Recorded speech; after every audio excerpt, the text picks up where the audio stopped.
property that was. I couldn't remember which property that was. Yeah, like I know now. I know that. Yeah.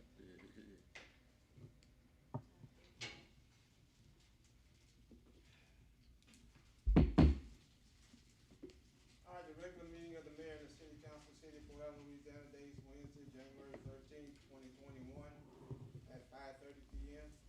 Please be advised that due to public health emergency caused by the COVID-19 virus, the following requirements will be enforced at the city council meeting. Anyone in the building must wear a mask. Entry into the council chamber will be limited to 75% of the maximum capacity, with all occupants sitting in designated seats. Each person must decide before entering the chamber which agenda item they wish to comment on. If they are not seated in the chamber when the agenda item is heard, they will be notified by an officer to enter the council chambers to address that agenda item. Agenda call to order. Please silence all cell phones and electronic devices. Will everyone stand for the pledge?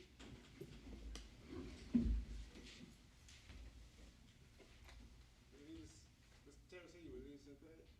I pledge allegiance to To the the flag flag of of the United States of America and to the republic for which it stands, one nation, under God, indivisible, with liberty and justice for all. Thank you. Agenda item number 2, roll call. Brown. Here. Gordon. Here. McDowell. Here. Lacy. Here. Rivera. Here. Four present. Thank you.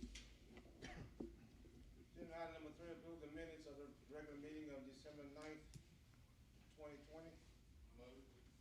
I second. A motion by Councilman Revere, second by Councilman Lacy. Agenda item 4, public comments. Comments from the public are allowed in accordance with the Louisiana Revised Statute 42:11 and the City of Fort Allen Code of Ordinances in Chapter 2, Article 2, Section 2 through 34, and specifically limited to an agenda item to be considered during the meeting. 3 minutes per person and 15 minutes per topic. Agenda item 5, selection of the mayor pro tem for the City of Fort Allen, beginning immediately. In council, this is a decision to be made by the council, so it's just gonna be a matter of somebody making, a motion and seeing if we get to a 3-vote majority.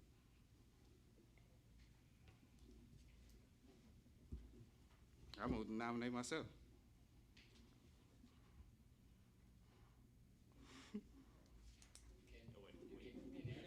wait, there's an increase in pay? Okay. I'm not gonna do that, Mr. Brown, just if there is an increase in pay for it. I'm sorry, say that. The CFO has stated that there is an increase in pay for that, so that wouldn't be a recommend advisory. Okay. Got it. Yeah, that is. Okay. I motion to nominate Brandon Brown as mayor pro tem. Okay, got a motion to nominate Brandon Brown. Do I have a second? I second.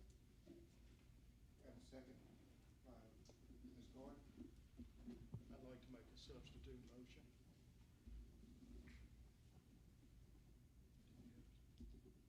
It's in order. Yeah, you can make a substitute motion. Traditionally, and this isn't an ordinance, this isn't a rule or anything, so you've got to do what you want. But traditionally, it's always been a senior member of the council that has occupied the mayor pro tem position. Having said that, like I said, it's not an ordinance or it's not set in stone. But as a matter of respect, I would defer it, and I would like to nominate Mr. Revere, being the senior member of the council, as the mayor pro tem.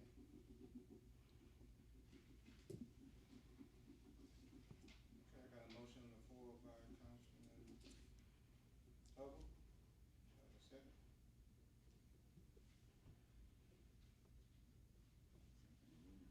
No second? No second. Motion fails. We go back to the original motion. I motion by Councilman Lacy and a second by Councilman Gordon. A vote? So, one court, yeah, so how would,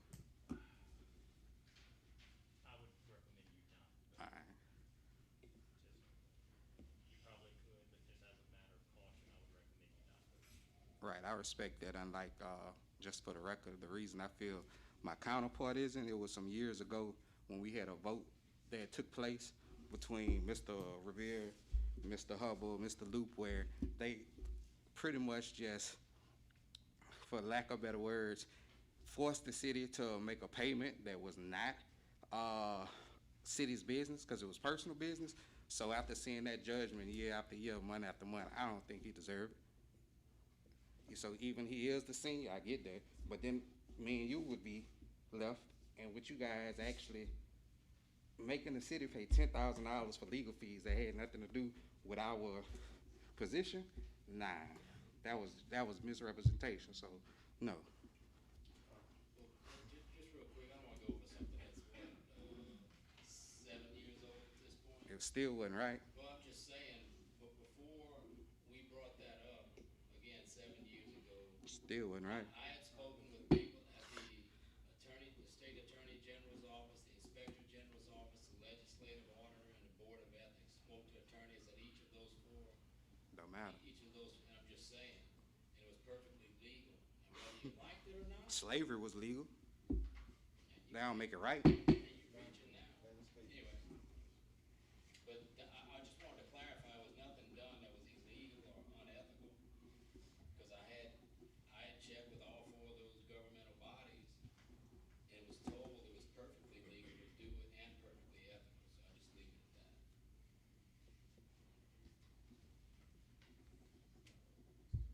All right, so we got a motion And a second. and a second by a motion by Ms. Lacy and a second by Ms. Gordon. Please vote. Mr. Brown, So I'm abstaining would be the problem. Yeah, abstaining. Ms. Gordon, Yes. Mr. Hubble, No. Ms. Lacy, Yes. Ms. Revere.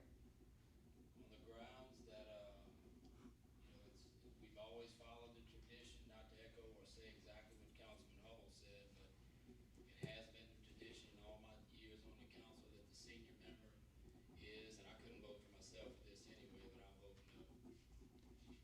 So that leaves a 2-2 tie, and we did do some research on this earlier today, just in the event we had a tie vote, and we did find an AG opinion that said, that specifically dealt with a vote for Mayor Pro Tem, and in that AG opinion, it says if there is a tie, the mayor can cast the deciding vote.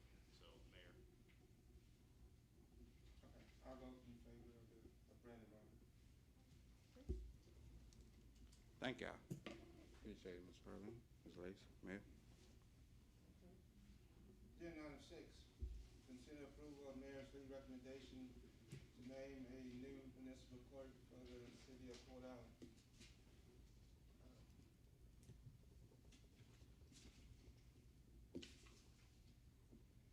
After deep thought,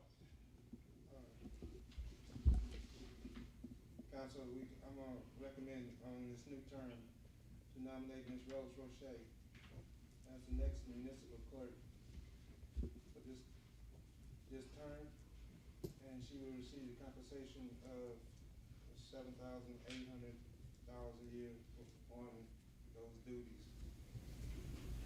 Ms. Audrey McCain will remain the CFO and retain the deputy clerk position at the same salary.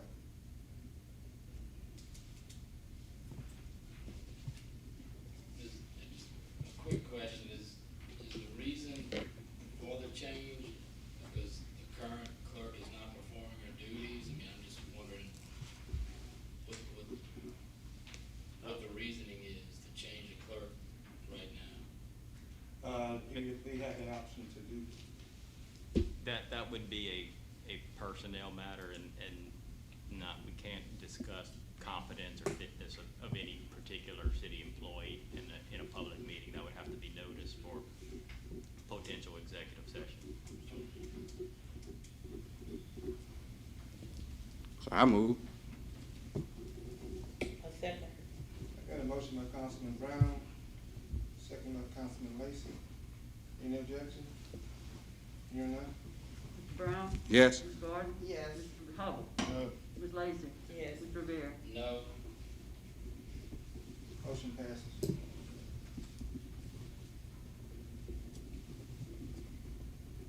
Agenda item 7, hear from the Chief Hicks to report the hiring of Patricia Tanner as a school crossing guard and Nolan Dion as a police officer as a provisional hire with the approval of Mayor Lee and in accordance with the law. We have had it. Is the chief here? I'm filling in for the chief. Okay. How's everyone? Yeah. I'm pretty good. Chief Hicks, we have due to family emergency. I am Sergeant Casey Williams, and Chief Hicks would like to report the hiring of Patricia Tanner as the school crossing guard and Nolan Dion as the police officer as provisional hire with the approval of Mayor Lee and in accordance with the law. All right. And council members, the revised statutes do allow the police chief to, with the approval of the mayor, to hire a provisional or temporary employee to fill in areas of need. As you know, city council has the say-so in the hiring and firing of most police officers, so that provisional appointment will only be in place until a final definitive action can be taken on it by the city council. So, my understanding is that they're in the process of advertising and going in through the official process. So this hire will be in place until, that process works its way out, and then a final selection is recommended to the city council. Well, it's my understanding, I don't wanna speak on the crossing guard position, but, I don't know what his title was when he left us, but, Officer Dion was one, as far as, in my opinion, he was one of our better officers. He was a great officer. And it didn't take him long to find work with the West Baton Rouge Parish Sheriff's Department, so that kind of proved to me also that he was a good officer. So I think it's a good move on Chief Hicks' part. And, I don't know if this needs any approval or anything tonight by us. It doesn't sound like it. No, I it's just more think of it's an a good move. informational item. Any questions? Yes, sir. All right, thank you. Thank you. Agenda item 8, consider authorizing Mayor Lee to award the contract for the Phase 9 Road Rehabilitation Program to the lowest responsible bidder, R.J. Daigle, in the amount of $310,491 in accordance with the recommendation of the city's engineer, PEC. Mr. Tony Airport? Thank you, Mayor and Council. I believe at our committee meeting, passed out the bids. We essentially opened bids on December 15th, and the low bidder was R.J. Daigle and Sons, which of course is a well-established contractor, roadway contractor in the area. And it's right on y'all's budget number, so we recommend that you award it to R.J. Daigle. I do have just one question. Was this the contractor that did the work on Avenue D already, or this is a separate, new contractor? I think that was, and I'll, Okay. but I think it was, Barber Brothers. All right. Well, I move. Second. Got motion by Councilman Brown, second by Councilman Revere. Any objections? Hearing none? Brown? Yes. Ms. Gordon? Yes. Mr. Hubble? Yes. Ms. Lacy? Yes. Mr. Revere? Yes. Motion passes. Agenda item 9, consider authorizing Mayor Lee to request funding for the local government assistance program for fiscal year 2021 through 2022, and to sign all documentation associated with securing this grant funding. Mr. Airbo? Yes, this is essentially, these are grants, they're small grants, between $30,000 and $50,000, but you have to follow their protocol to be able to get the grant. And one of the product protocol is basically saying you're planning on applying for the grant. And that's what these two resolutions are.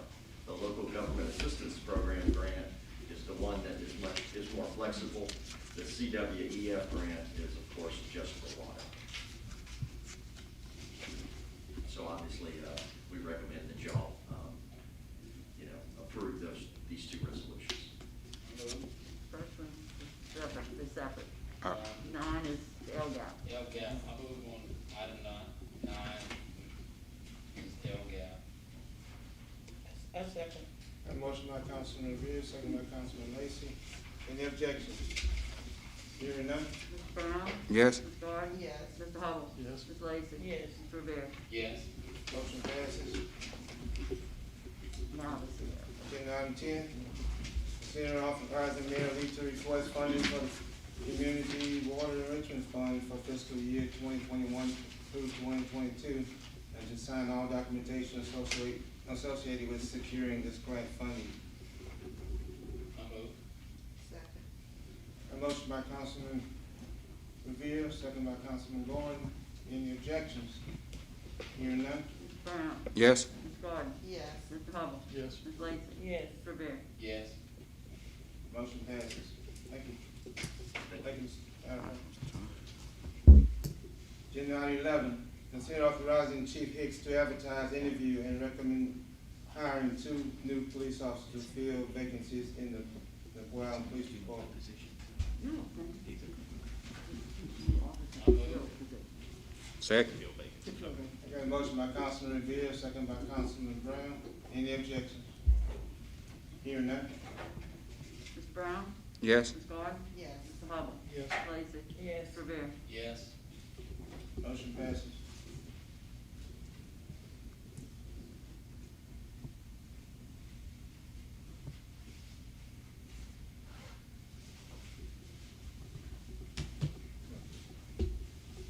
Agenda item 12, consider authorizing the creation of a new position with the City of Port Allen Administration for the Assistant Chief Financial Officer, with the position having the grade and step of grade 122, step A.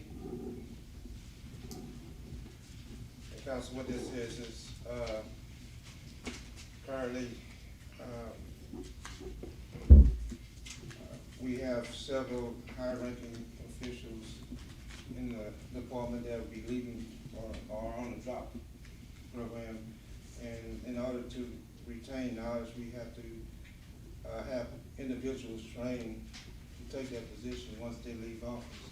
And I think this is a step, and we had an assistant CFO years ago when the previous administration, when Mr. Brewer and Ms. Sarandon retired, and this is the same thing, so that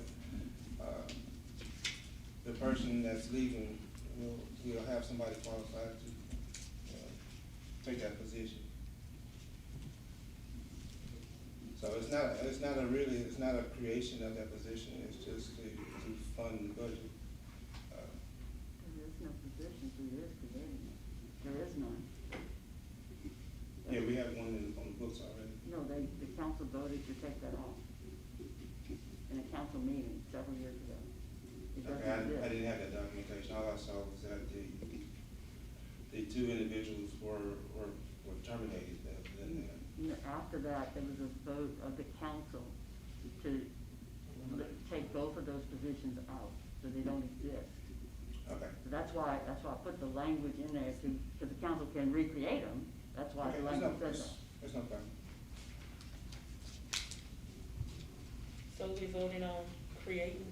Creating a So position. this would be the creation and the funding of a brand-new position in the city. Who's leaving? Excuse me? Who's leaving? Nobody. Ms. Audrey McCain is up for TS, for this, I don't think that should be discussed in a public meeting. Nobody is, yeah, just for clarity, council, nobody is leaving. This is for a creation of a brand-new position that will be under our current CFO. Will it be advertised, or is it gonna be hired as in-house?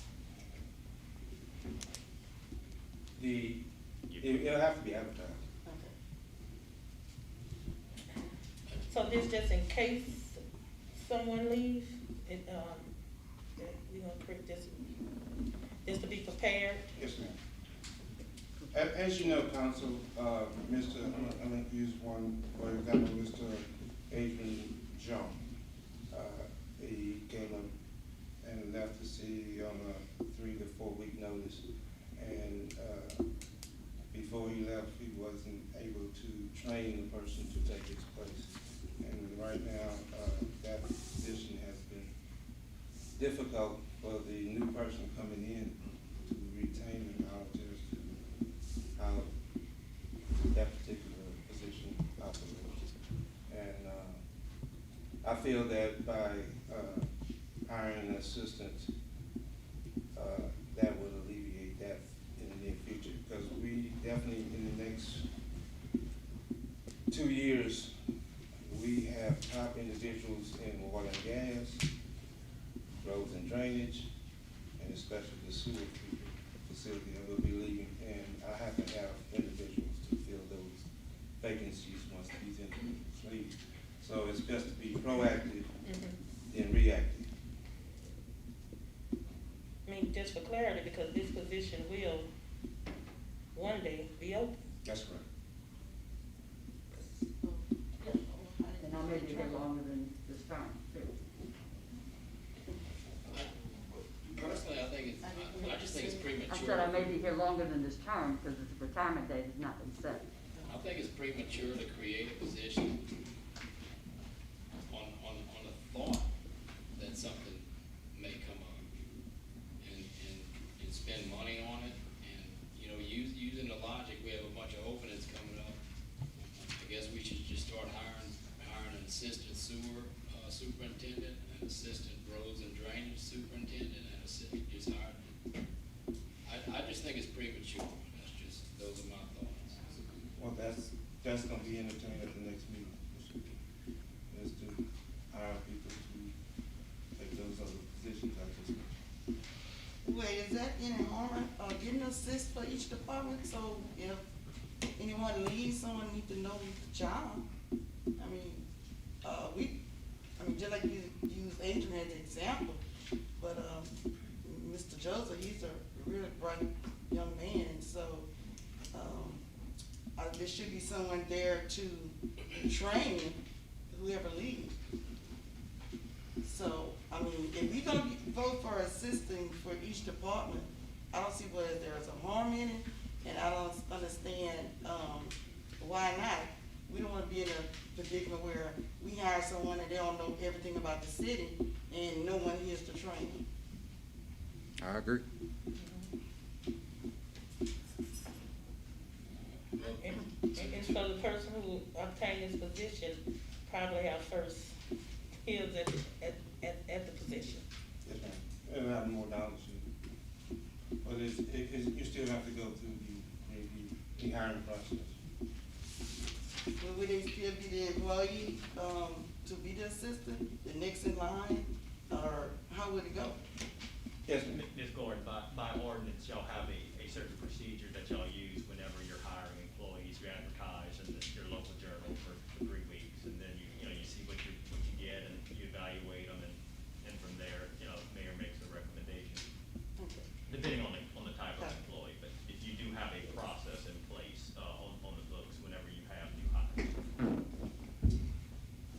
And I believe that experience is a good teacher.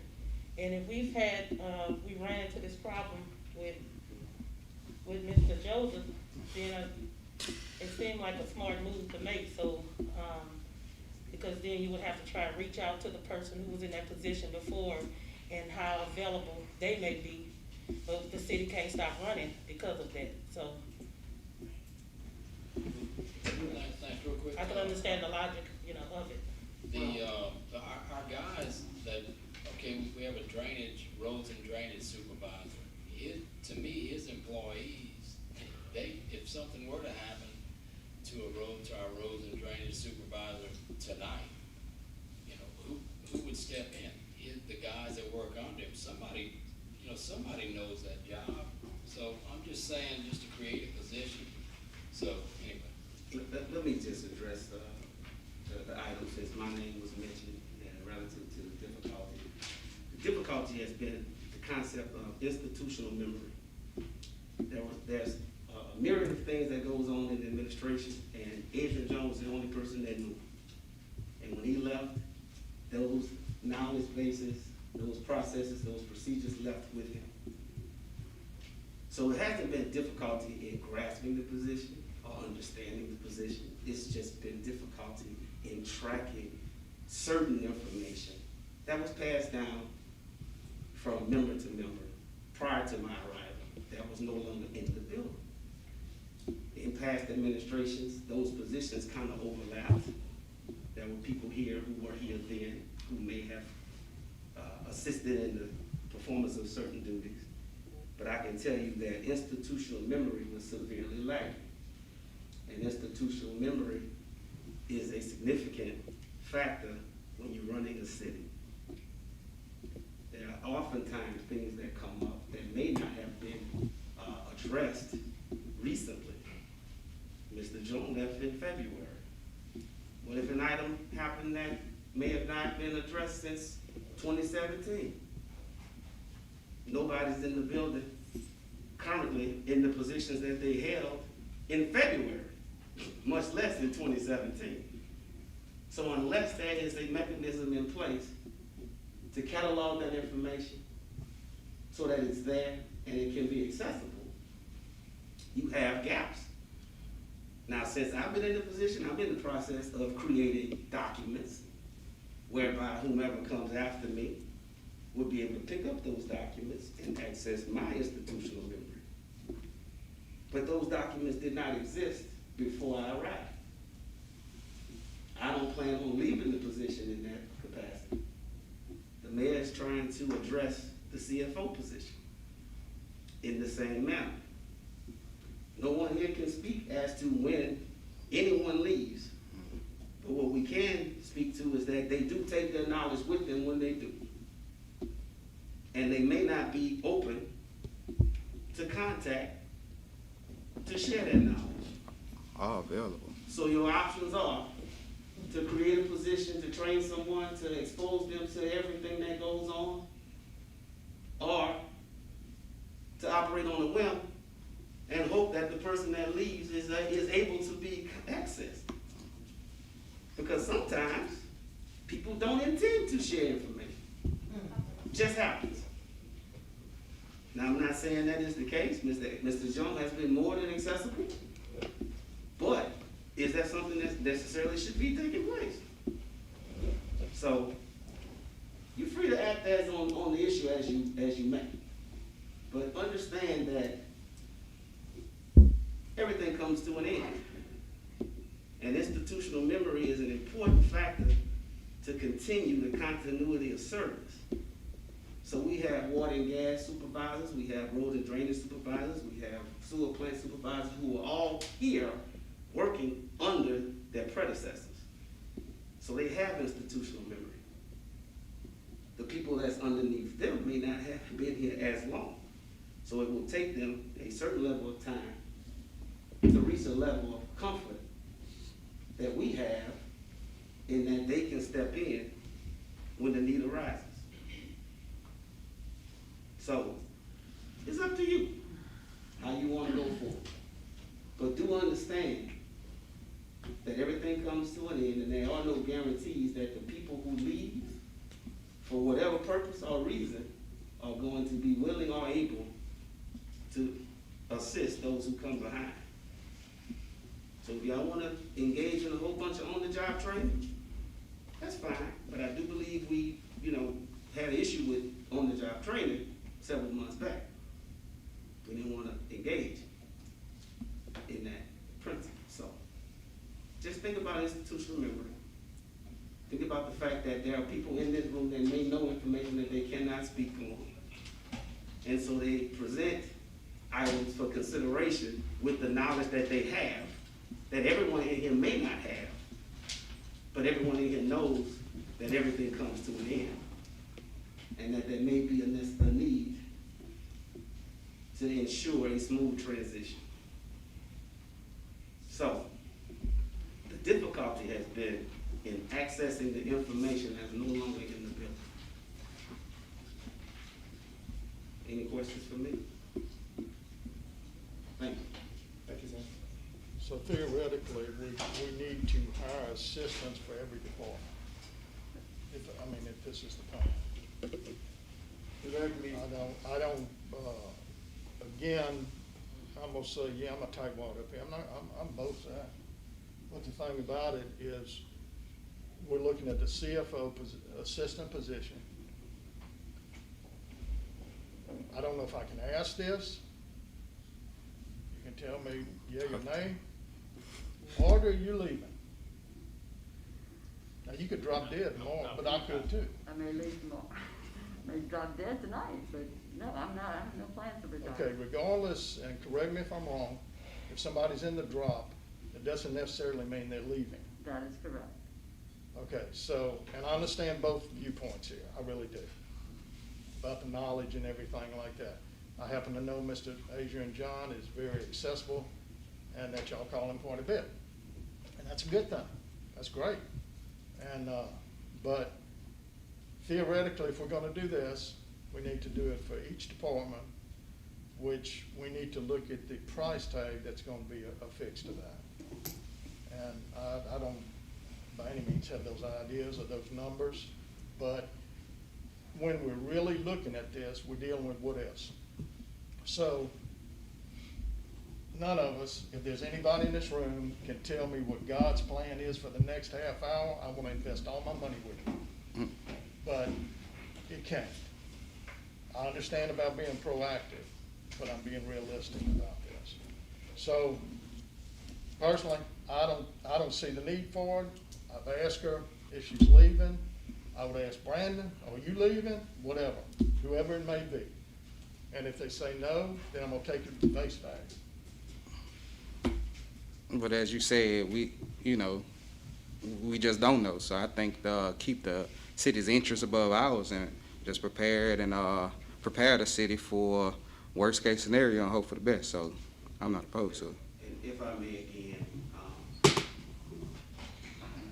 departments that have been mentioned, finance, water and gas, sewer, and roads and drainage, they report to me. And one of the first things I did was ask what was our contingency plan.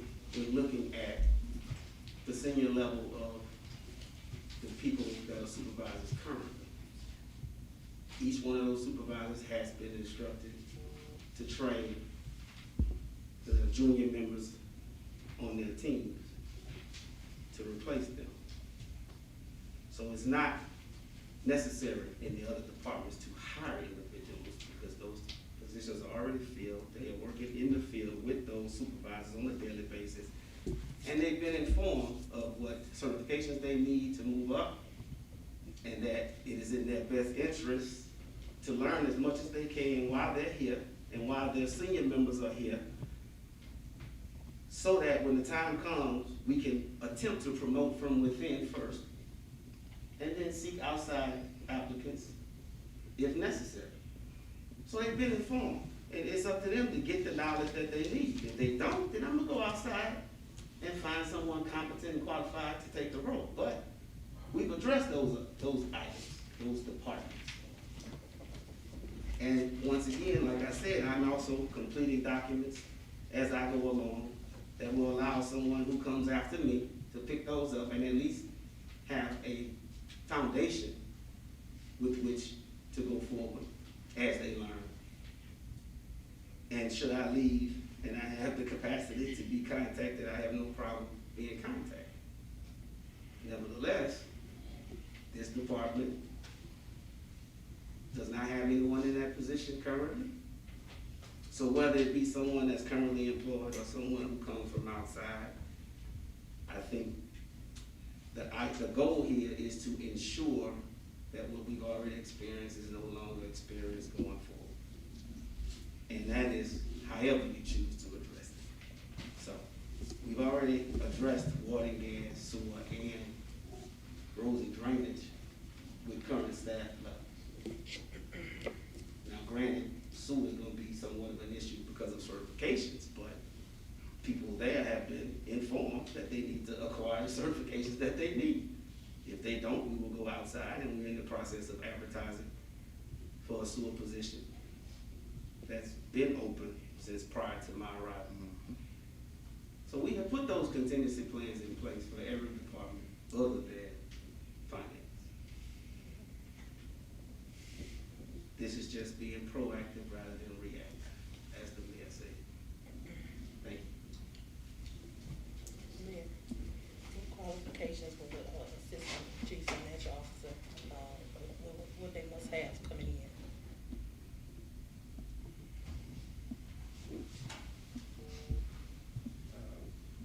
I have to look at the specs. I will give you information. And then I didn't hear the question in the answer. she asked, what qualifications?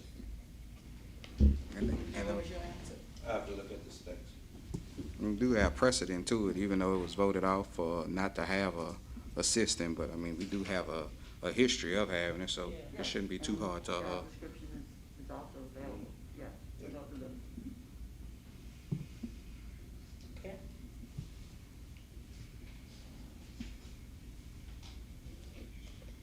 Mayor, you go to audience. I think you have signatures on this audience. Is there anybody from the audience wish to speak on this? on your list. Check with the chief outside. If anybody want to speak on this agenda item, number 13? Anybody want to speak on agenda item 13? 12. 12.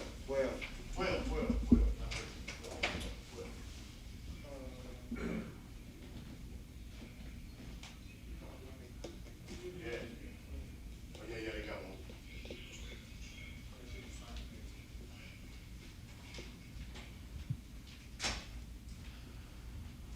How you all doing?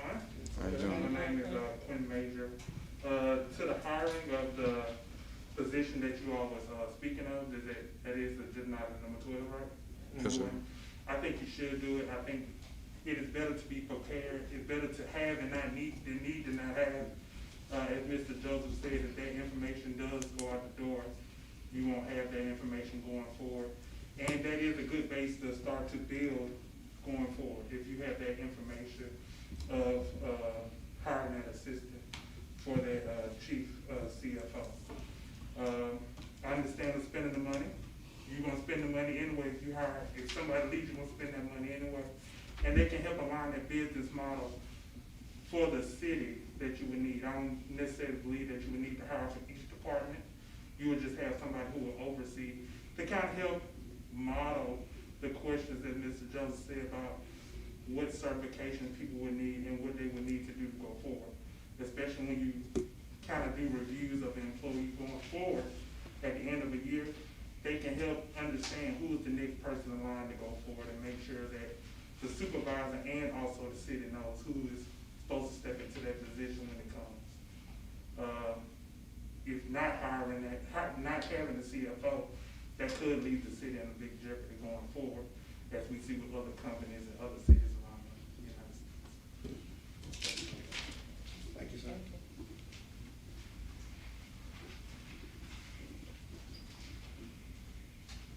If there's no one else, we will entertain a motion. I move. I second.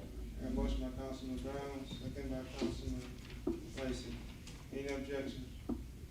Hearing none? Mr. Brown? Yes. Ms. Gordon? Yes. Mr. Hubble? No. Ms. Lacy? Yes. Mr. Revere? No, Motion passes.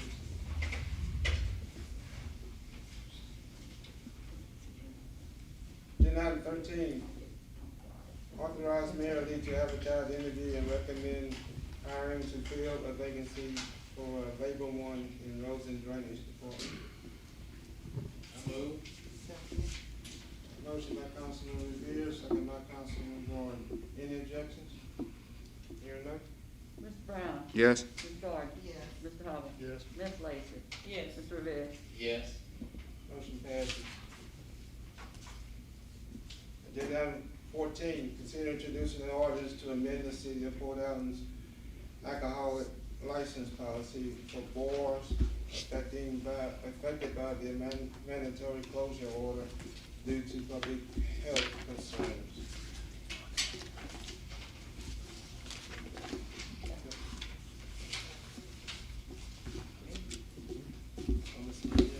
Yeah, I had sent, some information out and, I see, I'd spoken with the owner of the Roadrunner, and I see the owners from Jack's are here. Just to, and I'd spoken about this last week, how, you know, if there's a way we can do it, I think it would be a good faith move, a good gesture on the part of the council, on the part of the city, because the, you know, bar owners, among other, you know, permits that they have to pay for, the city, we charge them $500. And I would think to prorate that in case, in certain, instances like this, these are times we've never lived in before. And they pay $500 to the city just for the opportunity to be able to hopefully make some income. That income hadn't been there. And granted, we're less than 2 weeks into 2021. They've been closed, you know, completely closed. And I would say 8 months, 8.5 months out of 2020, they were closed. So, I just think it'd be a good faith gesture on the part of the city to, as a way, because, you know, they pay the $500 fee for the opportunity to make money. If they do make money, they turn around and they're paying taxes back to the city, so, you know, they're paying their fair share, but in the past, over almost a year now, they haven't had the opportunity to recoup some of their money. And I don't know if Mr. Hammond is here, the owner of, the Roadrunner, or not. He said he was gonna be, you're here, Mr. Hammond? Yeah. Okay, so if y'all would like to come up and speak, I would, you know, I welcome any comments from you guys. Mr. Hammond?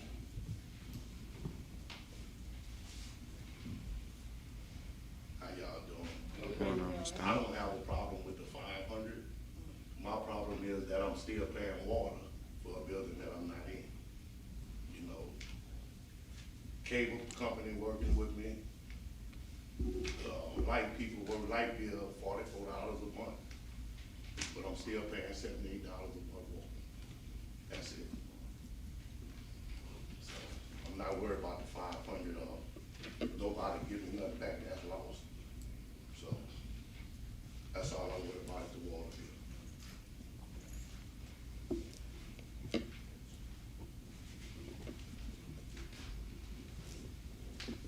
Good evening, I'm Jill Sire. I know most of y'all.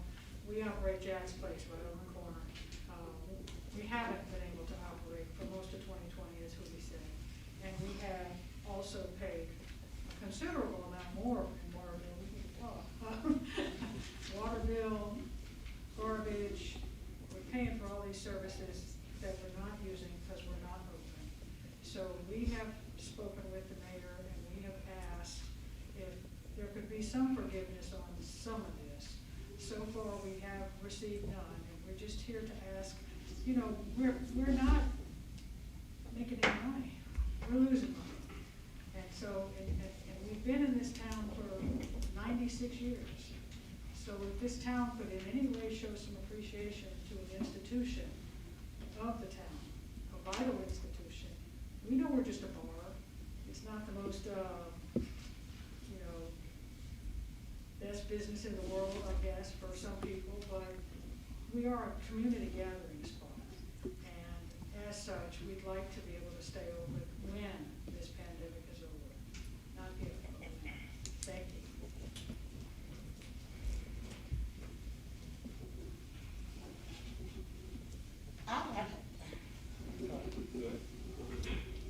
I don't see where this should be a problem for y'all to pay $500, just a one-time fee for the year. But I do agree with you about the garbage and the water. Seems like they should work with you all, prorated with that. But with the $500 license fee, I mean, hey, we got to pay our house insurance, we got to pay our car insurance, and they're not parading it for us. They don't care if you working out, if you don't pay, you don't have it. So, I mean, I don't agree with dismissing the paying the $500, but I do agree with y'all about the garbage and the water and electricity, that something need to be done with that. And that's my way I think it is. My thought is they're paying the $500 for the opportunity to run that business. They haven't had the opportunity, so why should the city collect and keep the 500 for? Because it's a business. If they don't pay, they're gonna go through the whole process of going back over again. I've tried to look at this, to be honest, in the most, without seeming like we don't have any compassion here. But in this pandemic, what I can say, that there has been a lot of relief that the government has issued to businesses. And it depends on when you open your business, where you would maybe qualify for some of these loans and some of these, some of the relief packages that was given. I can't be sure that these businesses haven't received that money. And upon getting that money is used so that you can put it back into your business. Not for your personal use, but just for your business use. Helps For sustain. any expenditures that go along with your business. I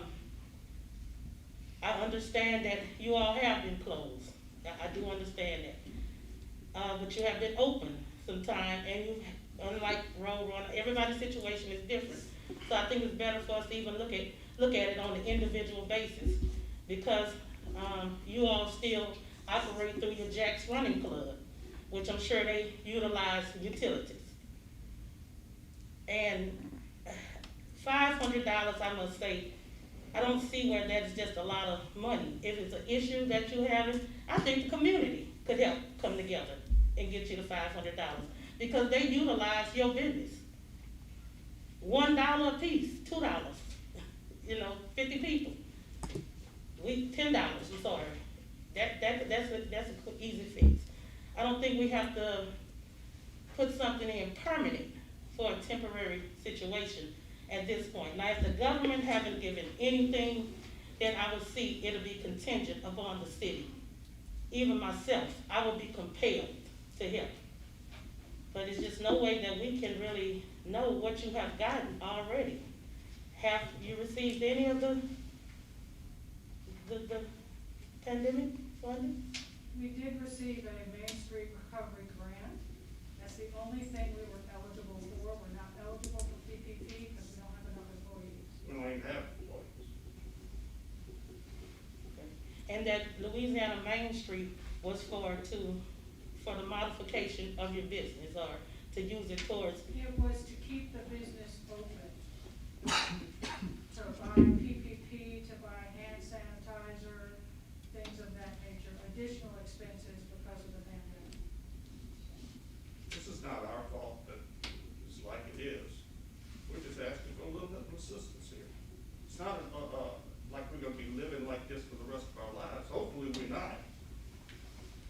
So it would not be unfair to ask for a little bit of assistance. We pay a lot of money, $75 for a user fee on water.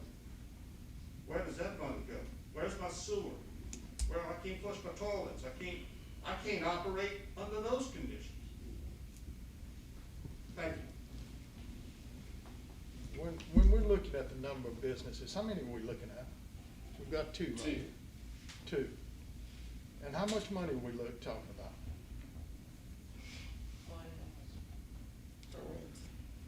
I mean, to reduce, how much, are we cutting it in half? It would depend on whatever formula, the council adopted. I had drafted a draft ordinance based on some of the wishes expressed to date.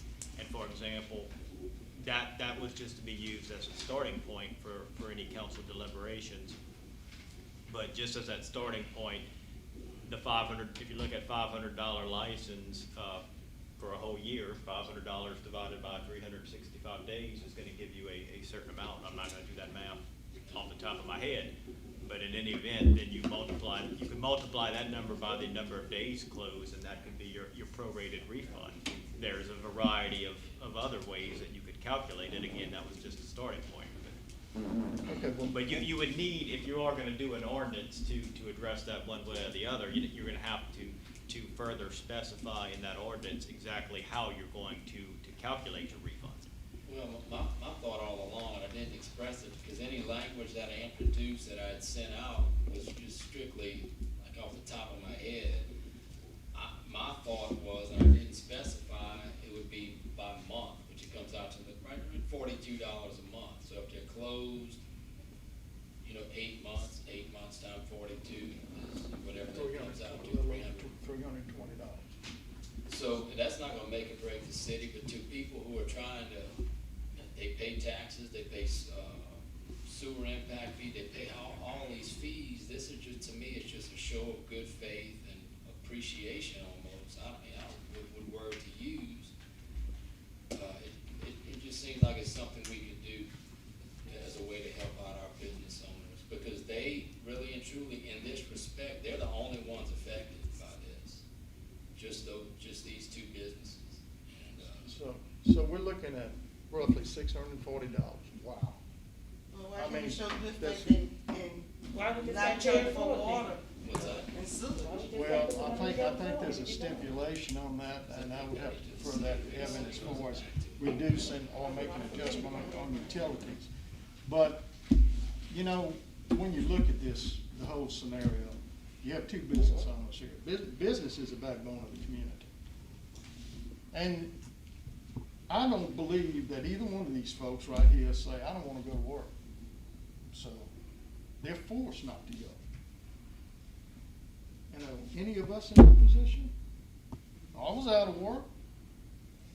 I had to go find, I know what it's feeling like. Yeah, I still But I have to pay. don't have a business and something that I have to sustain, but they do. Yeah, I still had to pay errors and omission on my license. They didn't give me any. Well, hey, And I nobody think we gave have me two anything. different situations going on here, Mr. Hubble. They're asking about license, Mr. Hammond is asking about water. It's two different situations. Well, again, the water thing, I believe there's a stipulation on reduction of rates. I'm not sure, that's an attorney, about whether an entity can give a reduction or an adjustment. Adjustment, yeah. On the, adjustment on the rates. So that would be left up to whether that is legal or doable as far, but we've been talking about a license, we've been talking about a reduction on people that can't open their doors. I'm sorry, I feel for these folks. I mean, they can't open their doors. How many of us would trade shoes with them right now? I know I wouldn't. I have a business that I haven't been able to operate much, but I just utilize what I was given, and really, I think I'm gonna be in a better situation when I do open the doors. Well, what these people do, they have to open their door and hope that people come in. Yeah, they And coming so- now. I know this is a They whole come in level, if it's if closed. I may just add to this. It's not just this particular license, it's ATF, you got the state, local, federal, all of this stuff has to play, especially if you got poker, that's all state. And all of this stuff ties in, and that's why they have those individual licenses. And when you add up all of that, I'll show you the numbers if you would love to see them. I'll open my books to you. And I'll show you how much money we spend, and we don't spend it frivolously. I got to spend it to operate. And I need to recoup some of that money, and wherever I can get a little bit helps. That's all we're asking. Mr. George, I think you might know a little something about that. I don't think you're asking too much myself. Evan, I mean, I don't think you're asking, but I don't think we have to change an ordinance to help you all. I'm not asking to change it completely. I said I a variance. I just want to add an amendment to it. Or an amendment. I sent y'all this, whatever the number is, 64-10 ABC. I want to add a D, the language that I had put in. And again, that's all rough. Evan, do you possibly have the I don't have it with me, but we would recommend that you do it by ordinance, just because those fees are specified in your ordinance. So, you know, if you're gonna create an exception here for a particular, particular factual, scenario, and especially when you don't know where things stand yet as to how the rest of the year is gonna play out, it's better to go ahead and put the ordinance on the books to address it now, and now you have it on the book. I just wanna ask the question, Mr. Sine. You say that you had to pay all those licenses to ATF and all that.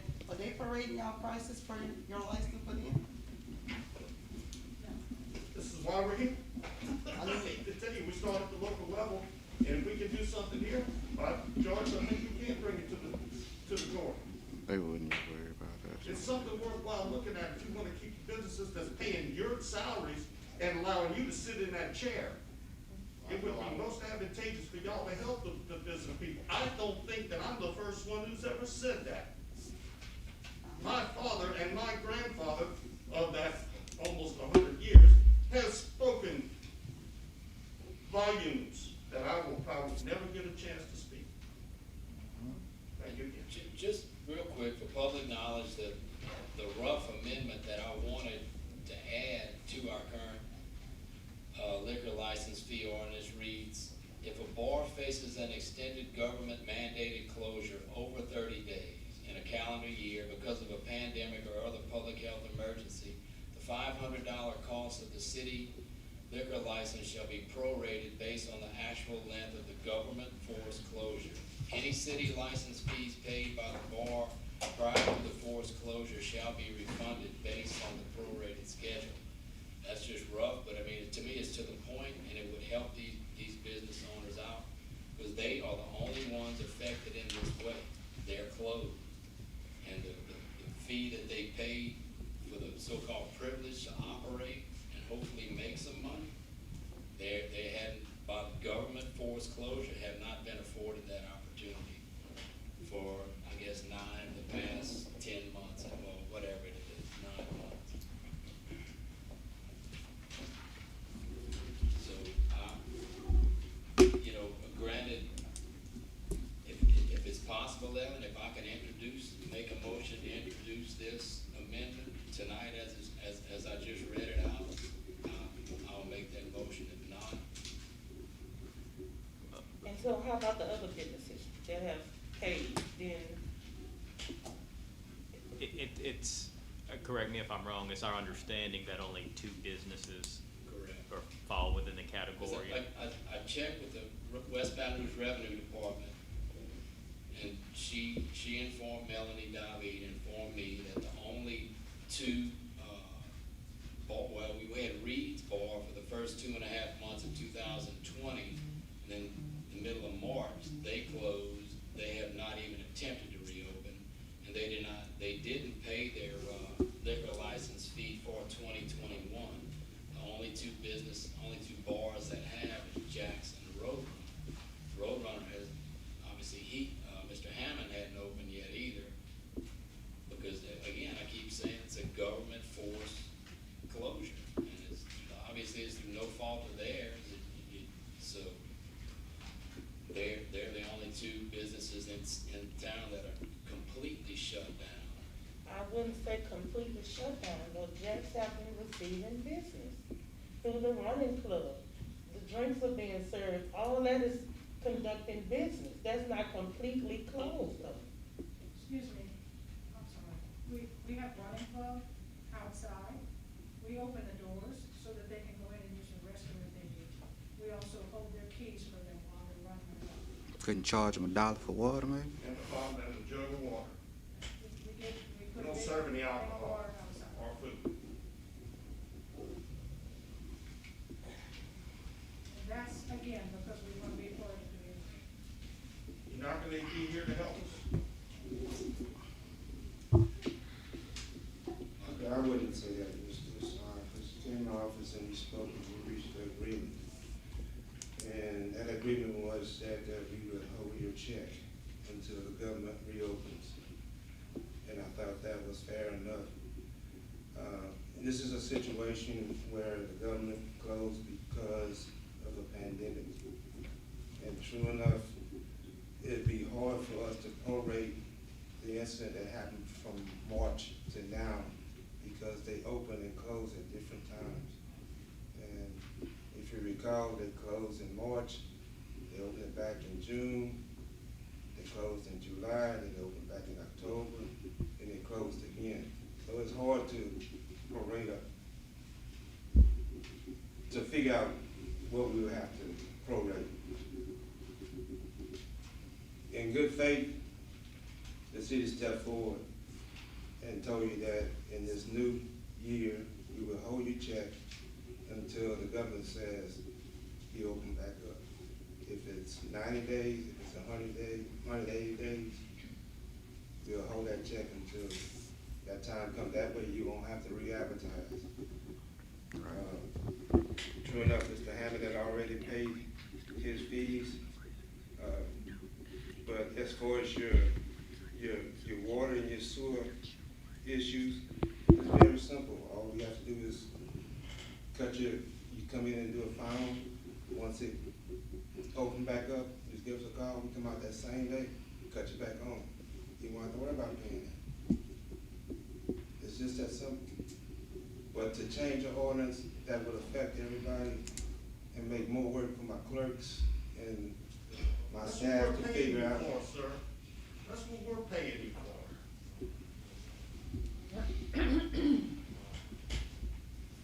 So you don't agree with just holding the check until y'all open back up?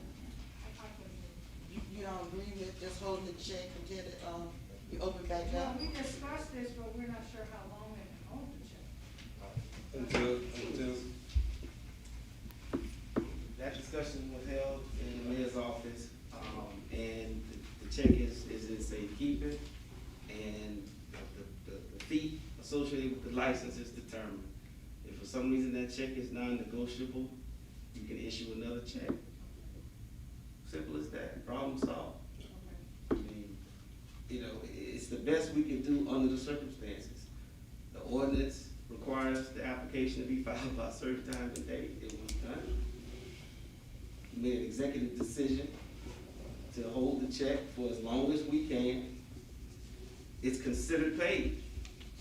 However, in the event that we cannot negotiate that check going forward, then you issue us another check. It's up to you all to decide what to do about the ordinance. But as far as administratively, we've done everything we can do within the confines of the law. Thank you. I go back to my question, the amendment that I read, can it be introduced as I read it? Can I move to introduce it as I read it? And it can, that, obviously, it won't be the final language of it, because we have tweaked language on ordinances after introduction, and I just wanna get it introduced. If it passes, it passes, if it doesn't, We can, it's just that that's gonna be a lot of, it is a pretty complicated ordinance to address all those issues. The other option is to defer it to next month's meeting, and, the council can study the draft ordinance we have submitted, and, if we can refine it even before the next meeting, we can, and introduce it that way. It just has a lot of moving parts, because it is a very limited exception to your ordinance. It's gonna be, basically applicable to only these two businesses that fall within this category. The determinations would still have to be made on retroactivity, whether it's gonna apply retroactive in 2020 or not. So I would recommend that we just defer it to the next meeting until the entire council can see the draft ordinance, look it over, consider it, and then, maybe we'll be in a better position to discuss all the nuances of it next month. And Ms. Sawyer, I would like to say something. By no means, don't think that, I would say myself, don't understand. I really think that it's unfair that you had to come here with this issue. And the community could have very well came together and paid forward your $500, and you wouldn't have to sit here today. I think that's the unfair part of it. Well, community. for a long-standing business as yourself, The who community has operate been in the very community. generous in helping out our bartenders. They have, extended lots of extra donations to them because they're out of work. Or a couple of them actually are working in places that are bars but are allowed to open because they have a kitchen of some sort. We don't have a kitchen, and we don't want a kitchen. We just want to be what we've always been. So the community has shown their support. I don't want to say that. And we are well supported. We're looking for our town to support us.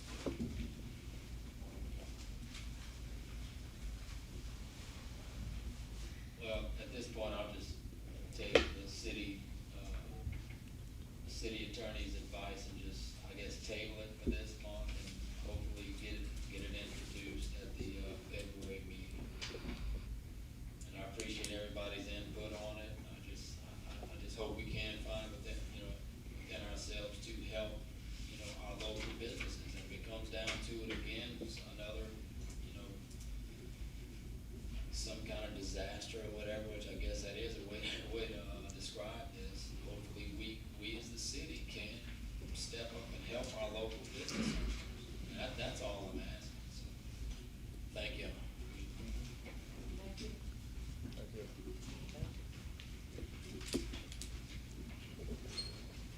All right, go to agenda item 15. Maybe anybody else on that.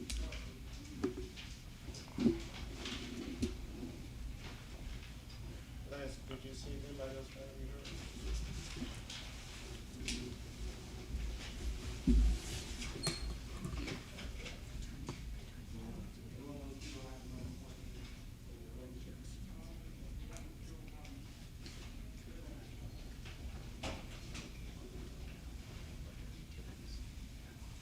All right.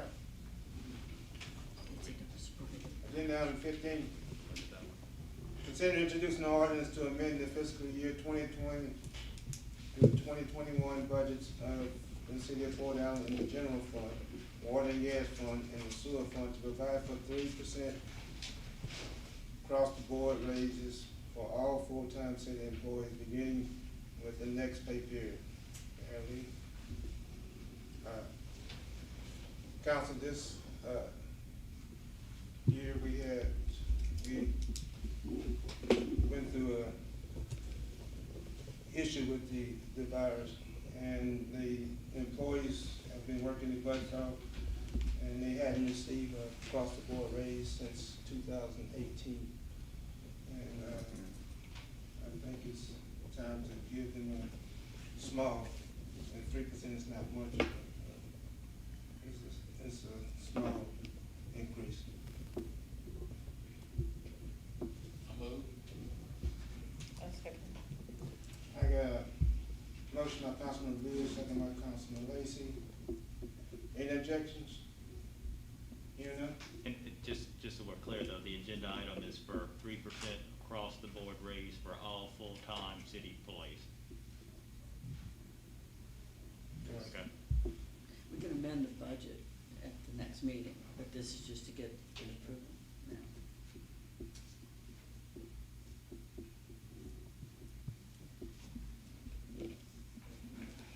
I'm sorry? You don't need to vote. No, we do need No, a we need a vote, vote. but Yeah. I didn't know if you were at that place yet. I'm just Yeah. letting you know that we're not gonna amend the budget until after. Just need to get this, Right. get everybody paid. So we don't know all city, full-time city employees, Yes, or ma'am. just the? No, all full-time. All full-time city, all of And just so we're clear, what do we define full-time city employees as? 35 plus. 35 plus, okay. Just so the council is aware. Yeah, I got a motion by Councilman Beard and second by Councilman Lacy. Any objections? Hearing none? Mr. Brown? Yes. Ms. Gard? Yes. Mr. Hubble? Let me say on this, on the across-the-board raise, there are guys out there in the heat, roads and drainage, consistently year after year, sweating. I know that it's part of the job, but they still do it. This sewer treatment plant, They smell what none of us want to smell.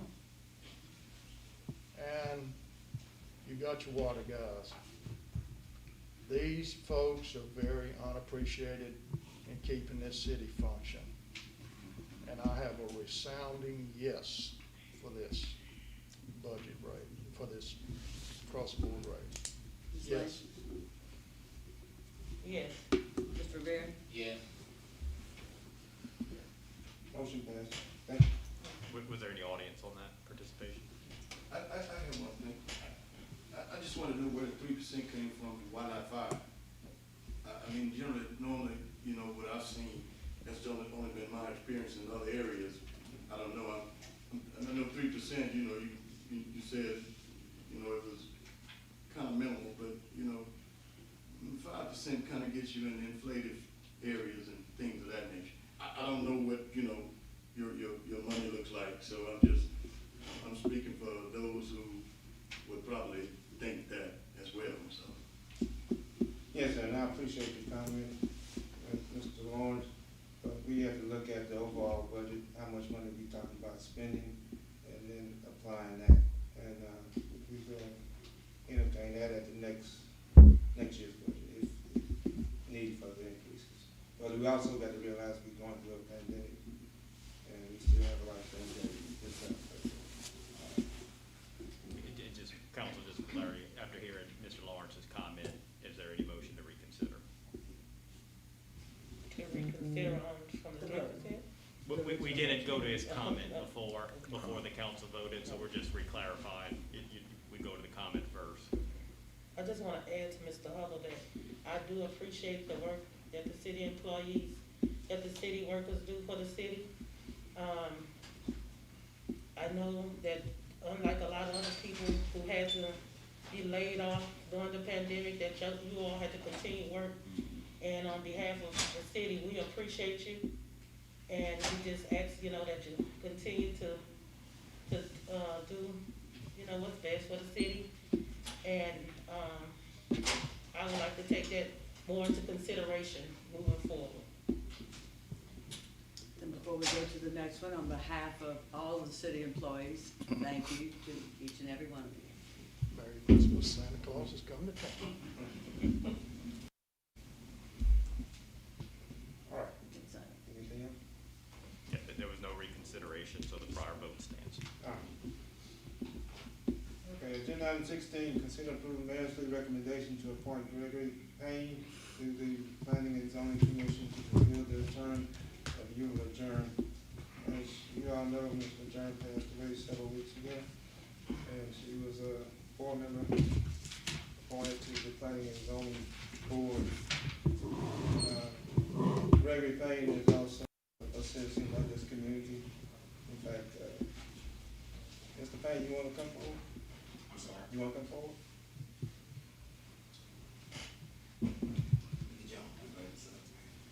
Mr. Payne, why don't you tell the council a little bit about yourself? Yeah, Gregory Payne, been here in Port Allen my entire life. If I tell you how long, I'm telling you my age. But, 48. Yeah. 29 looks good on you. Other than that, been here all my life, live in West House Village, and that's about it. Is there anything else you guys want to know about me? If you could. Good question. That's about it. They said 29 and 48, which one are you good with? I can hear you. I said they said 29 and 48, I want to know which one you're good with. It looks good on me, huh? Go in between. Mr. Payne, I just would like to thank you for your willingness to serve, because planning and zoning isn't always a whole lot of fun, eh? So, but we really appreciate it.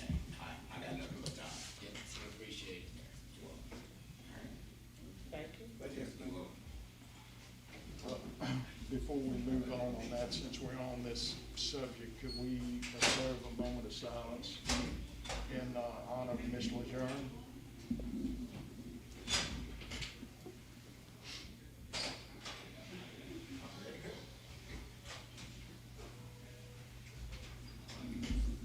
Thank you. I move. Second.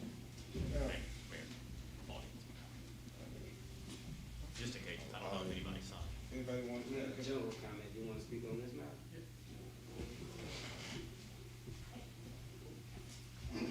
Hello, everyone. John Summers. I just wanted to speak just 5 minutes. There's a few things that I think the city can do better. One thing is the water bill. For one, I think we can modernize that. We can get online. So that way, instead of having to send a paper bill out, waste money on postage and paper, we can save money that way. Second thing, I would like to see if we can put a speaker right out there, so that way if we have an overcrowded like this, we can actually hear the meeting. I mean, I'd probably better than someone coming in and out about agenda items, and just make some more flow. The other thing, I would like the budget and the meeting agendas to actually be online before the meeting. Because that way, the citizens can actually look at the budget without having to come down here on their day off to request the budget. Because I know y'all got better things to do than to run the city. We'd like to minimize that time that we're taking away from y'all, so that way y'all can actually run the city. Other things I believe that we should do is we should have the business application online. So that way, any business that actually has questions about opening a business in the city of Port Allen can go online anytime, during day or night, and have a general frequently asked questions. So that way they can figure out that Port Allen's the place they need to be, so that business, so we can start attracting more capital. And that's generally it. That's generally how I think we should move forward, because I think we're still a little bit stuck in the past. Because I know, especially with the water bill, that having paid on the 26th, I can pay my bill for any other service, including electricity, any day I want. But the 26th, I know it's still running on DOS. So I think we can at least move it a little bit further into the 21st century. Thank you. Yeah, we actually been having some conversations of our antiquated system, so some of that is actually in the works, Mr. John, so look forward to seeing it myself. Recognizing how this may sound, a lot of those items fall under my purview, and we actually had a city staff meeting just yesterday in which we discussed every one of those items. As you know, Mr. Dogan is here with Technical Group, filming this meeting and should be live streaming, or at least preparing it to be accessible through the website. As far as the water bills, I believe we have a telephone conference scheduled for tomorrow to address online payments and accept the credit cards online. As far as the budget and the meeting agendas, we had in our discussion with Ms. Rushin, relative, who's our contact person for Bazooka, who handles our website, relative to refreshing the presentation and making more items accessible. We talked about the meeting, the meeting minutes, but we want to make every document that we possibly can accessible, so that can be less person-to-person contact. And as far as the speaker in the lobby, I have been instructed to pursue bids to modernize this chamber. However, considering the fact that we were in a pandemic, we wanted to see how the sales tax revenue was going to perform for a few months into the fiscal year before we came to the council to request a budget amendment to spend those funds. And the business applications, we do get a lot of requests for out-of-state contractors who are doing some work south of the Intracoastal that happens to be within the city limits, and they're not local, and they would like to have access to business, building permit applications and things of that nature. So we have begun discussions to try to modernize and refresh our approach. So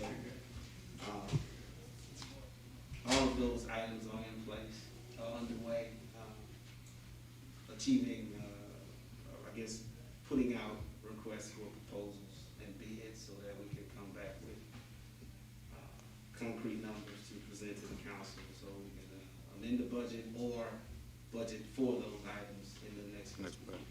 So, just to address Mr. Summers, I assure you, we just discussed a lot of those items, and they have been in the discussion for some time, but you know, it takes time. Once a government do turn slow sometimes. Mr. We're working on it. Mr. Summers was eavesdropping.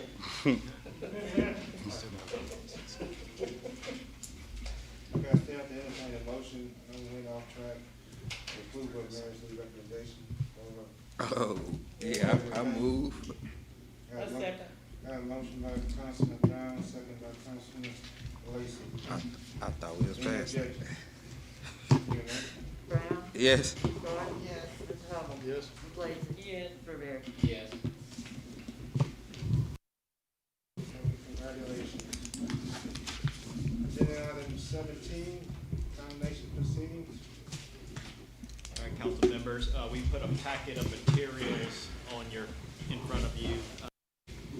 We'll go through those while Mr. Altman is preparing. The first document that you have in front of you, again, and this is consideration and action related to proposed condemnation of property located at 1261 Avenue A. The first document you have in front of you is a property inspection report from Third Coast Architecture dated August 18, 2020. That inspection report has accompanying pictures that depict what the property looked like on that day. As you can see by the third paragraph of the inspection report, Mr. Altazan concluded that the condition of the property observed clearly fits the definition of derelict building according to section 3428 of the City Code of Ordinances. It is my recommendation that this structure be condemned. If left in the condition, the structure will continue to deteriorate and pose an even greater risk to the public. After being presented with that document, the city issued a notice to show cause, which is the second document in your package. The notice to show cause is dated December 14, 2020, and was sent to a Mr. Robert Brown, who was the last known heir affiliated with the property, known to be affiliated with the property, as well as Sherwin Collins, who the records indicated was a tax title certificate holder. That notice to show cause required both individuals to appear at the city council meeting dated January 13, 2021, and show cause, if any, exists as to why the property should not be condemned for the reasons cited in the property inspection report. That was the first document in your package. The third document and fourth documents that you have are the certificate of services, showing that the document was served via certified mail upon one Sherwin Collins and was served via the Port Allen City Marshals upon Mr. Brown.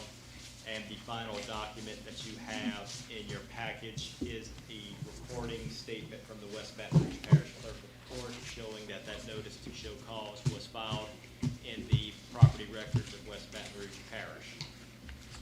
At this point in time, Mr. Altazan will present a brief presentation on the current condition of the property as it sits today. We'll go through these slides fairly quickly. This is the view of the front of the residence. As you can see, there's substantial debris all on the front porch. The building is in a state of failure. The front entry steps have been moved and shifted. The foundation stem wall is cracked and leaning. There are open windows, open sections of the walls. There was a previous bee infestation that looks like it has been torn out and partially removed. This is an open wall. There has been some tree damage that the tree is now leaning on the structure, which further could be hazardous to anyone walking that property or walking in between these two structures.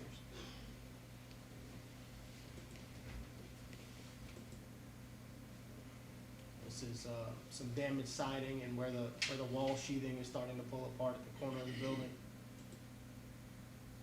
The soffit along the roof is all starting to pull away, allowing birds, squirrels, rodents, wind driven rain, all to be entered into this. This is a missing windowsill along with portions of wall and sill framing that have been deteriorated to the point to where they're non-existent. This is the foundation at the front porch that's starting to separate. The roof structure is starting to fail along the front corner. The piers underneath the residence are leaning. It's just not structurally sound. This is about as close as I was comfortable. Interior of the structure. You can see that there are holes in the ceiling from water intrusion through that roof. And is that asbestos on the outside of the That's property? asbestos siding, yes. So it'll be a process to actually dispose of that, if I'm not mistaken? Yes, you can't crush it and pulverize the asbestos siding without creating some hazardous conditions. So there is definitely some remediation that would take place as part of the demolition process. Okay. And the tree, that's my And last Mr. Brown, question.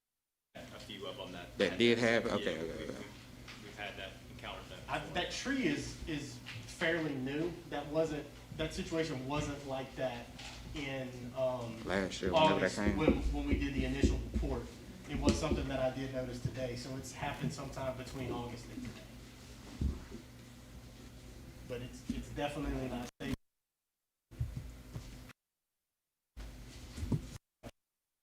It doesn't come down while somebody's over there. Right. That. Council members, any other questions for Mr. Altazan? We're gonna let you speak, sir. All right, Mr. Altazan, I have some questions for you. Mr. Altazan, Port Allen Code of Ordinances, section 3428-1 defines a derelict building as those deemed structurally unsafe, unstable, unsanitary, constituting a hazard to life because of inadequate exit facilities, constituting a fire hazard unsuitable or improper for the use of occupancy to which they are put, constituting a hazard to health or safety because of inadequate maintenance, obsolescence, abandonment, or otherwise dangerous to life and or property. Mr. Altazan, in your opinion, did the structure you observed today meet that definition of a derelict structure? Yes, it does. Port Allen Code of Ordinances, section 3428-2 defines a derelict building, dwelling, and or other structures as a vacant building, dwelling, and or other structure or portions thereof deemed to constitute a hazard. Mr. Altazan, in your opinion, did the structure you observed today meet that definition of a derelict structure? Yes, it did. Port Allen Code of Ordinances, section 3428-3A defines a derelict structure as those failing to meet all of the minimum housing requirements listed in these subsections A through L here and below. Subsection A being load-bearing structures. These are the parts of the building, dwelling, and or other structures such as rafters, beams, and load-bearing walls that carry most of the weight of the building, dwelling, and or other structure. Mr. Altazan, in your opinion, did the structure you observed today comply with that section of the ordinances? No, it does not. Port Allen Code of Ordinances, section 3428-3B, governing foundation walls, provides that the foundation walls must be level and plumb. Foundation walls cannot have large cracks or breaks. The foundation walls must keep out rodents and or pests. The space beneath a raised building, dwelling, and or other structure must be free of debris. The foundation cannot have any rotted columns and or missing or leaning piers. The foundation cannot be sagging or breaking. Concrete cannot be crumbling or cracking. Mr. Altazan, in your opinion, did the structure you observed today comply with that section of the ordinances? No, it does not. Section 3428-3C, governing exterior walls, provides that exterior walls must be level and plumb. Exterior walls must be free from large holes, breaks, and loose or rotting materials. Exterior walls must prevent water and wind from entering the building, dwelling, and or other structure. The exterior walls must be tight. Mr. Altazan, in your professional opinion, did the structure you observed today comply with that section of Port Allen Code of Ordinances? No, it does not. Port Port Allen Code of Ordinances, Section 3428-3D, governing roofs. The roofs cannot allow rain or wind to enter into the building, dwelling, and other structure. The roof cannot have broken or loose materials. Shingles, flashing, felt paper, or tiles must be in good condition. The roof cannot have extensive termite damage except for a period not to exceed 1 year. Following roof damage caused by a storm, the roof cannot be covered with a temporary covering to prevent water entry. Mr. Alstine, in your professional opinion, did the structure you observed today comply with that section of Port Allen Code of Ordinances? No, it does not. Port Allen Code of Ordinances, Section 34283H, F, governing rodents. The property has to be maintained so as to keep rodents from nesting and to prevent rodent infestation. If rodents are found on the property, the rodents must be exterminated by approved processes which are not a threat to humans and or pets. After extermination, the cause of the infestation must be fixed. This means clearing debris and or putting mesh over vents in the building, dwelling, and or other structure. Mr. Alstine, in your professional opinion, the structure you observed today comply with all of those requirements of the ordinances? No, it does not. Port Allen Code of Ordinances, Section 34283H, governing stairways, steps, decks, porches, and balconies, provides that these structures cannot be in danger of collapsing. Wood cannot be significantly weak, damaged, and or deteriorating. These structures have to be anchored to the building, dwelling, and or other structures and must be able to support the structures which they were designed to support. Stairways cannot be blocked, steps cannot be missing. Mr. Alstine, in your professional opinion, did the structure you observed today comply with all of those provisions of the Code of Ordinances? No, it does not. Port Allen Code of Ordinances, Section 34283I, governing handrails and guardrails, provides that these must be firmly fastened and capable of supporting normal loads. Wood cannot have deteriorated to the point where it might collapse. These must be the proper height. These must be secured and anchored to the building, dwelling, and or other structure. Mr. Alstine, in your professional opinion, did the structure you observed today comply with all of those requirements of the ordinance? No, it does not. Port Allen Code of Ordinance, Section 34283J, governing securing of the property, provides doors, windows, and or empty door and or window frames on the property. These must be repaired and or replaced and or be properly boarded up so as to prevent entry into the building, dwelling, and or other structure. Mr. Alstine, in your professional opinion, did the structure you observed today comply with all of those requirements of the ordinance? No, it does not. Port Allen Code of Ordinances, Section 34283K, governing doors, requires that doors, door assemblies, and door hardware cannot have significant deterioration. Screens cannot have large tears. Glass cannot be broken. A door must fit into the door frame. Mr. Alstine, in your professional opinion, did the structure you observed today comply with all of those requirements of the ordinance? No, it did not. Port Allen Code of Ordinances, Section 343L, governing windows, skylights, and door frames, provides that these must be in good condition and weather tight. These must prevent water and air entry. Windows must be operable. Windows that open must have fully functioning locks. Windows cannot have any panes missing or broken. Door frames have to be in good working order. Door frames have to be level and plumb. Door frames cannot have extensive deterioration. Mr. Alstine, in your professional opinion, did the structure you observed today comply with all of those requirements of the No, it ordinance? does not. Thank you, Mr. Alstine. Council members, you've seen the rule to show cause. You have received the updated report from Mr. Alstine as to how the property stands as of today. And you've heard Mr. Alstine testify that the property as it sits today is in violation of 12 separate sections of the Port Allen Code of Ordinances governing derelict buildings. At this point in time, we'll ask if there's any interested parties that want to speak.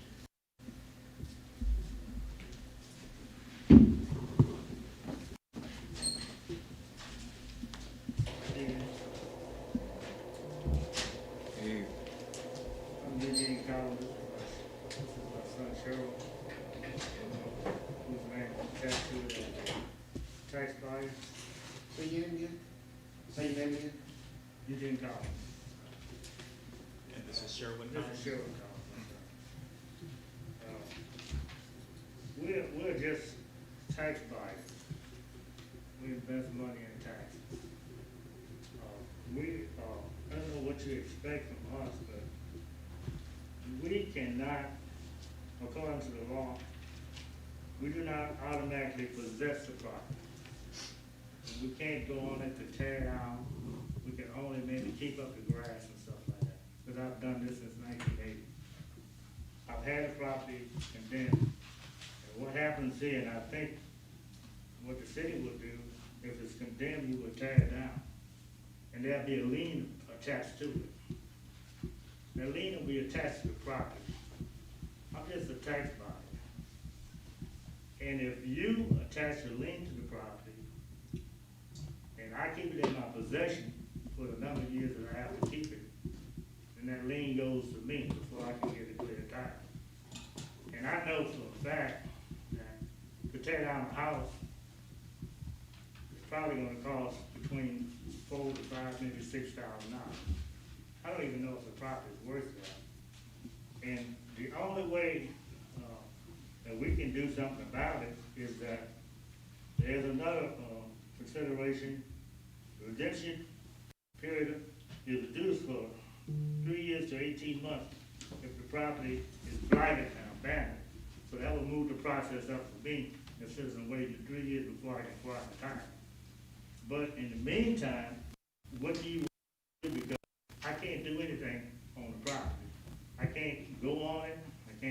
I can't fix it, tear it down. But the city has power that I don't have. You can go on it and tear it down and demo it and cause a lien to the property. If I was to go in there and do something like, then the original owner would be able to file suit against me.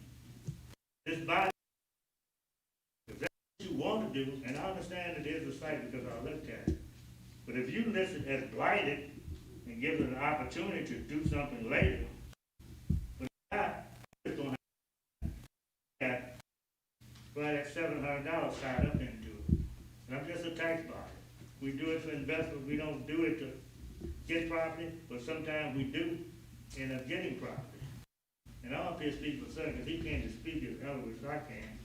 But I taught him how to do this. I don't know if I'm going to do it anymore.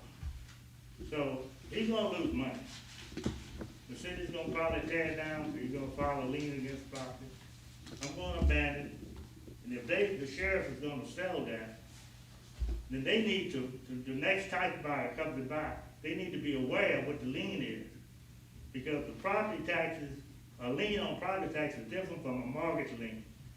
I know that property taxes and what you call a loan market value supersedes that. And you're not responsible for that lien, but you are responsible for a lien that's attached to the property. So what this body wants to do, help me understand, make me understand. So, Ms. We have this situation, it's actually a common situation. Even though you have tax title on the property, there is a certain statute that allows you to go to court and get an order from the court that allows you to go on that property now and make whatever repairs that needs to be made in order to alleviate the city's abatement action.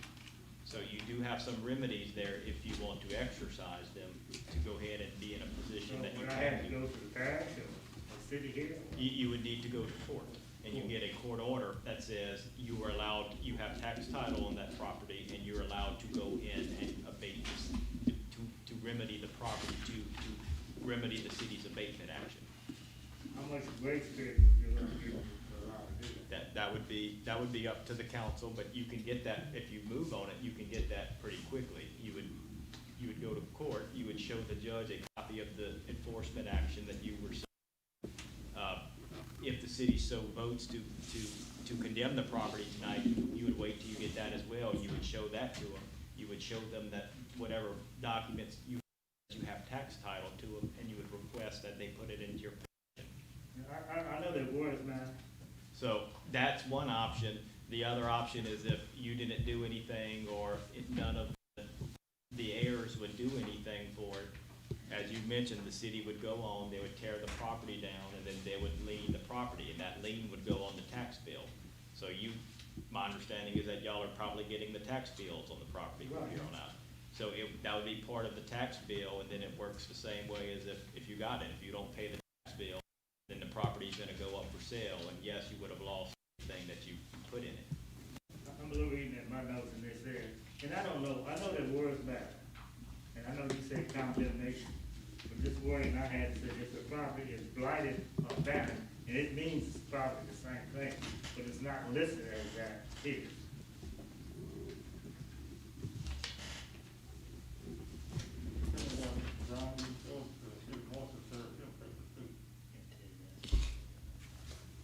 Can't hear me? Oh, you Mr. Brown. Yeah, He's not that brown.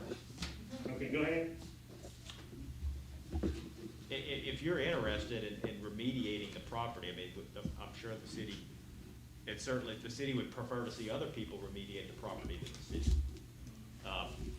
But that being said, you know, I'll give you my card and you can call me, tomorrow or whenever, and I can give you some information that may help you in that endeavor, if that's what you so choose. So, in doing that, what do you expect for me to do with the property? You would tear the house down, clean the property. I would tear it down at my expense, and the other tax provider come back. And this process, will I gain access to it? We'll Would it we're be probably something like a getting, mission of acquire the title, is what you're gonna do? well, we're getting a little further out, but if you would tear down the property, and again, we can discuss this in further detail tomorrow, if you would tear down the property, then actually you have a lien on it for whatever you spent That's tearing what the I'm saying, property. and I put a lien on it. for what You I would have. have a lien, and then if any of the heirs would ever come out to try to redeem the property, they would have to pay you your lien. So where would I list that lien? What do you mean? I would list the lien, You would file it in the File it. records, yeah. going, But I can give you some more information on that in another forum, and you can evaluate what your options are, so you're the parish attorney. city attorney. That's something that you can do, or is that so? No, I cannot, I can't do it for you. But you I can recommend help, somebody- I can help direct you to where you need to go, but it'll be up to you to decide what you do with it. Okay, the reason why I say that, I don't wanna tie up money that I can't get back if the reason I want to come back and redeem it. So I need to have a mechanism where the money that I spent, whether I get somebody to tear it down. Do you have an email address? Do you have an email address? Can I have your email address? E.S. Collins. Cox.net. CC. What's yours? E. Collins? E as in Edward, S as in Sam Collins. Okay.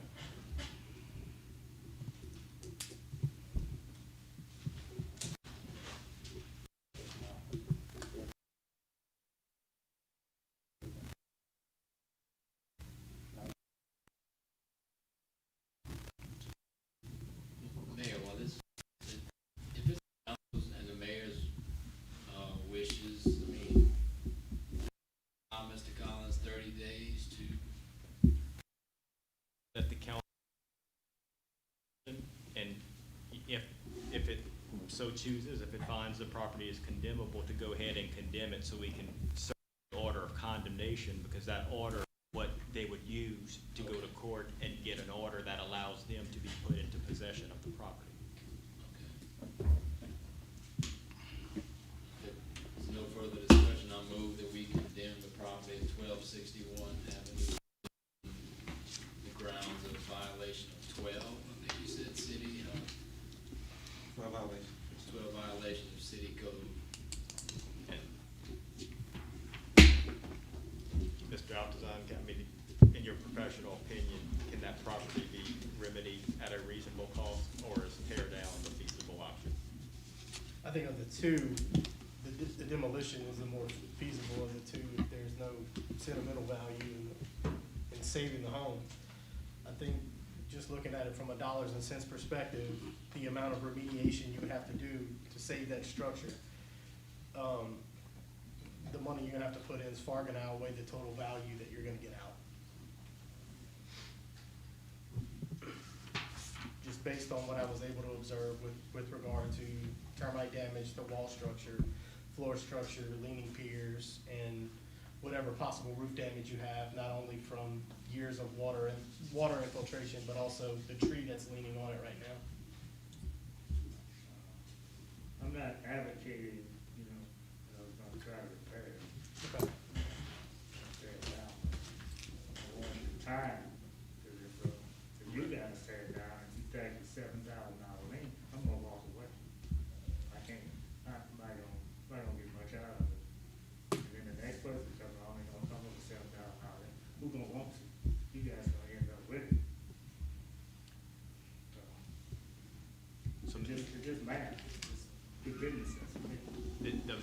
motion was to condemn the property, Mr. Revere, is your motion to order it that it be demolished and removed?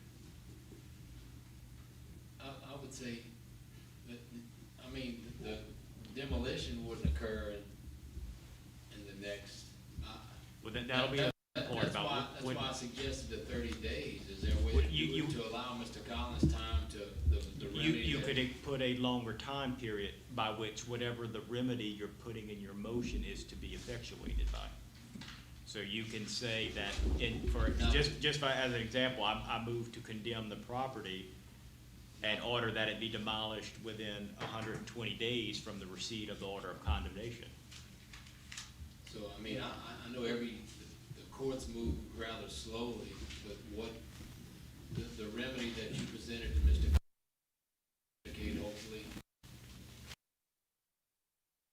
120 days on the ordinance here, but You know, if we start getting and they're making progress, then, you know, it's when the bulldozer, you know, we to do progress. Even though you give them 120 days, you know, if you think they're making good progress, you delay sending the bulldozers into. because, you know, change a lot, because now the state does move the reduction period from 3 years to 18 months if a property is blighted or abandoned. But I'm not in that period because we just started last year. Mr. Altazan, is that property blighted and abandoned? Yes to both. Well, We can make sure to include that in the order. yeah, if you want to do that, that's what it means. What it means. Mr. Collins, I want to advise you something.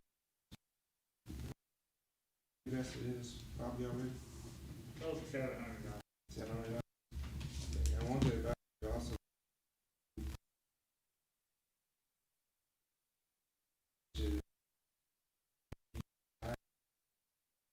In addition to attorney fees, So you have to remove you can tear down the house. it. You have to move it? It's worse than that. Yes, sir. Yeah, there was a considerable amount of from the surrounding property that was removed prior to the inspection done in August. Yeah, so I don't want to surprise We you. did it, that's $8,000, $9,000 on y'all. Right, I can't do it. yes, sir. I don't think so. All right. Yeah, my motion's stand. Yeah, I second. So the motion is to condemn the structure, order it that it be demolished within 120 days. If you're not giving time to Mr. Collins, does it need to be 120 Right, no, days? No, he didn't say. Unless he reconsiders. Minimum? What was the language? What's the language in the ordinance? Is there? If you order repairs, you gotta give them, it says it is 128 days, 120 days, I'm sorry. If for repairs, but in this situation, you're ordering a demolition. So my argument is that that doesn't apply and you're free to set your own time period. Yeah, make sure we don't have a minimum that we have to hit. No, I completely understand that.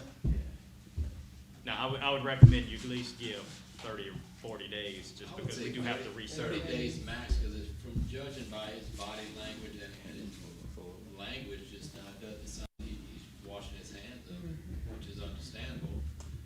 So, move to condemn demolition to begin within, after 30 days. I second. Okay, I got a motion by Councilman Revere, second by Councilman Brown. Any objection? Hearing none? Brown? Yes. Gordon? Yes. Hubble? Yes. Lacy? Yes. Revere? Yes. Motion passes. Thank you.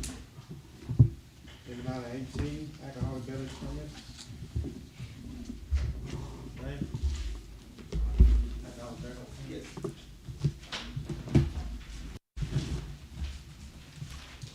Renewals, BB1 Incorporated, Allen Food Mart Class A and B Liquor.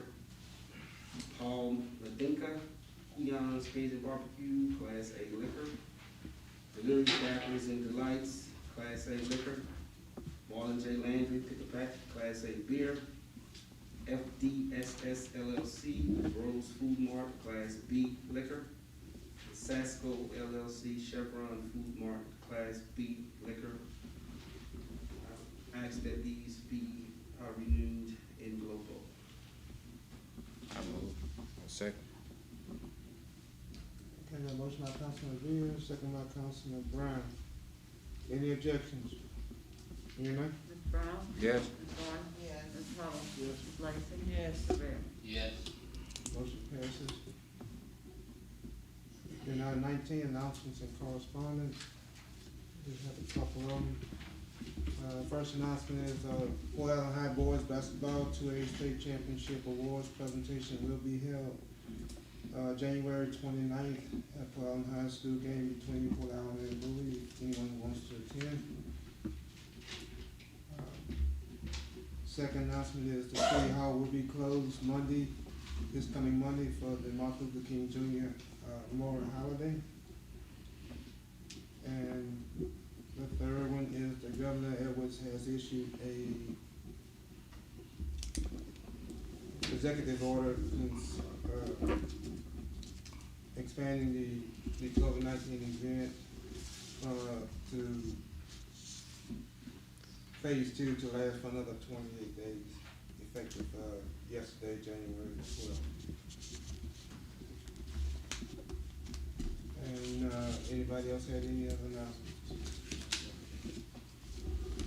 If there's no other announcement, go to agenda item 20. Okay? I move. Real quick, man, I signed up on here, I don't know if I did it correctly or not, on that paper. I don't know who collects that or not. What do you want to speak on? But all I want to do is speak to real quick on behalf of my mother. Formally, I want to thank you guys for the celebration, the gathering that you had for her. On behalf of her, I want to welcome the new members of the council. Formally, I'd like to get up. I want to get up and do that. And congratulations to I'm about to say Ms. Batan, but then anyway, we want to give special thanks to you, Mayor, for that, for my mother, and we want to say special thanks to Ms. Rose Roche, should I say, for putting that on, and